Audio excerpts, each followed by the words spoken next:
تو اس قسم کے ایک نان اسٹیٹ ایکٹر آپ نے اگر امپوز کیے ہوئے تو دنیا میں میرے خیال میں کہیں بھی ایسا نہیں ہوا کہ اس طریقے سے آرمڈ گروپ جو ہے وہ ان کے حوالے ایک پوری قوم کو کر دیا جائے. تو بہت مشکل صورتحال ہے. اور میرے خیال میں یہ جو پیسہ آ رہا ہے $25 بلین کہا جاتا ہے کہ وہ مہینے کے جو ہے وہ افغان طالبان کمانڈرز کے پاکٹ میں جا رہا ہے, اس رقم کے علاوہ جو امریکہ ان کو دے رہا ہے تمام سسٹم کو رن کرنے کے لیے دوحہ ایکارڈ کے اندر. تو میرے خیال میں چائنا اور پاکستان نے بڑا واضح کر دیا, اور اس وقت ایک میننگ فل ایکشن ہونا چاہیے, کیونکہ اگر افغان طالبان رجیم اس معاملے کو سیٹل نہیں کرتی تو میرے خیال میں جو ٹرائی لیٹرل ٹاکس ہیں خاص طور پہ روزگار کے حوالے سے, خاص طور پہ سی پیک ایکسٹینشن کے حوالے سے, وہ میرے خیال میں بڑا مشکل ہوگا. آخری چیز جو میں ذکر کرنا چاہوں گا, کچھ تھوڑا سا برف پگھلتی نظر آ رہی ہے جو پاکستان اور افغانستان کے درمیان ٹریڈرز ہیں, جو قبائلی لیڈرز ہیں دونوں اطراف پہ, ان کے درمیان بات چیت کے بعد کچھ نظر آ رہا ہے کہ شاید بارڈر کھلے گا. لیکن پہلا سوال وہی ہے کہ آیا جو پاکستان کے کنسرن ہے دہشت گردی کے حوالے سے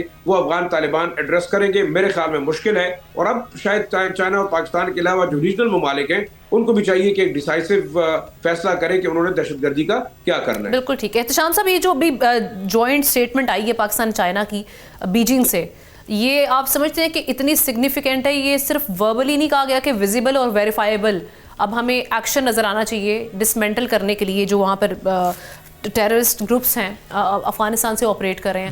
یہ آپ اس کو فائنل کال سمجھیں اور ہم سمجھیں گے کہ اب اس پہ امپلیمنٹیشن ہوگی.